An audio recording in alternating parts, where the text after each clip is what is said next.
বক্তব্য দেওয়ার আগে আমি স্মরণ করছি যে বৈষম্য কোটা আন্দোলনে নিহত শহীদ ছাত্রদের রুহের আত্মা মাগফিরাত কামনা করছি এবং যারা এই আন্দোলনে শহীদ হয়েছে, গুরুতর আহত হয়েছে, তাদের দ্রুত সুস্থতা কামনা করছি।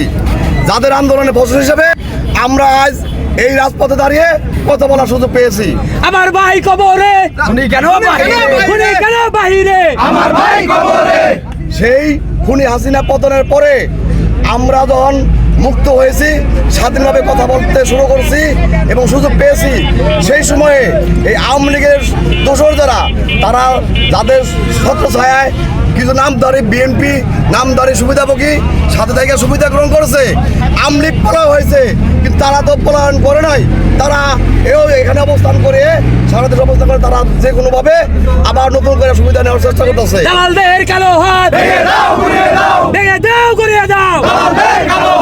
তাদের ওই বই প্রকাশ, এই সাহিত্য নামে যে ব্যক্তি আমাদের এলাকার, সে সাধারণভাবে কোনো ডিসের ব্যবসা করে না, তার নামে কোনো ডিসের লাইন কাগজপত্র কিছু নাই।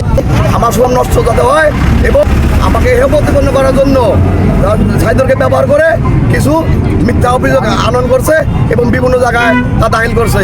আমাদের দলীয় কর্মসূচি নেতৃবৃন্দ হিসাবে জেলা বা থানার নেতৃবৃন্দের কাছে, আপনাদের পুলিশ সাংবাদিক ভাইদের কাছে এবং বিভিন্ন জায়গায় তারা এই বিষয়গুলো উপস্থাপন করছে, যার ভিত্তিতে আপনাদের পক্ষ থেকে গতকাল কয়েকটি পত্রিকায় এই বিষয়টা প্রকাশ হয়েছে।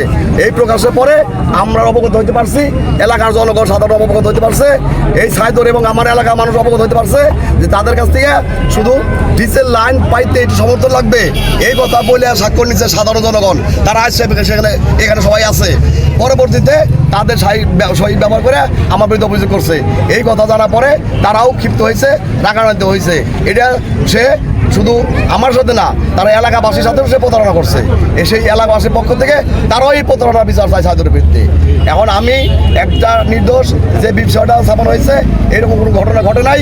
আমি কারো কাছে কোনো টাকা পয়সা বা অন্য কোনো ব্যাপারে সম্পর্ক নাই, কথাও বলি নাই। সে শুধুমাত্রই আমাকে হেয় প্রতিপন্ন করার জন্য আমি সহযোগিতা নিয়ে আমার সাথে এই লোকগুলা ওই দাবিতে একমত প্রকাশ করছি, যার কারণে এবং প্রতিবাদ জ্ঞাপন করতেছি। আপনারা যারা সাংবাদিক বাইরে আছেন, তাদের কাছে আমার একটা বিনোদন নিবেদন, অনুরোধ, সেটা হলো যে আপনাদেরকে ভুল বোঝানোর মাধ্যমে যে খবরটাই প্রকাশিত হয়েছে, যারা প্রকাশ করছেন, ওটা প্রতীক হিসাবে আমাদের আজকের আয়োজন।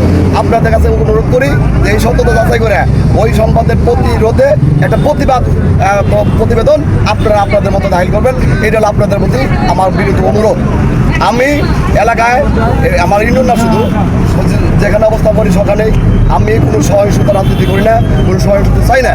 আমি শান্তিপূর্ণভাবে দলের যারা অ্যাক্টিভ কর্মী আছে, সাংগঠনিক দুর্দিনে যারা বিভিন্ন কষ্ট উপভোগ করে প্রোগ্রাম করছে, সবাইকে নিয়ে এবং সবাইকে যত্ন পারছি সহযোগিতা করে আমি আমার দলকে বোঝার চেষ্টা করছি। কারো কারণে যদি এই বিএনপির বদনাম হয়, সেটা যেমন আমি মানুন না। আর আমার বিরুদ্ধে যদি খামাখা কেউ কোনো প্রতিভা অপবাদ জানায়, তাহলে সেটাও এই জনগণ প্রতিহত করবে। তারই ভোগ হিসাবে আমরা আজকে এখানে মানববন্ধন করলাম, দাঁড়াইলাম, আপনাদের দৃষ্টি আকর্ষণ করলাম। আপনারা বিষয়টা আপনাদের মতো করে সততা জানলেন আমরা আশা করি। তার ভিত্তিতে আমরা আশা করি যে সন্তান পক্ষে আপনারা অবস্থান নেবেন।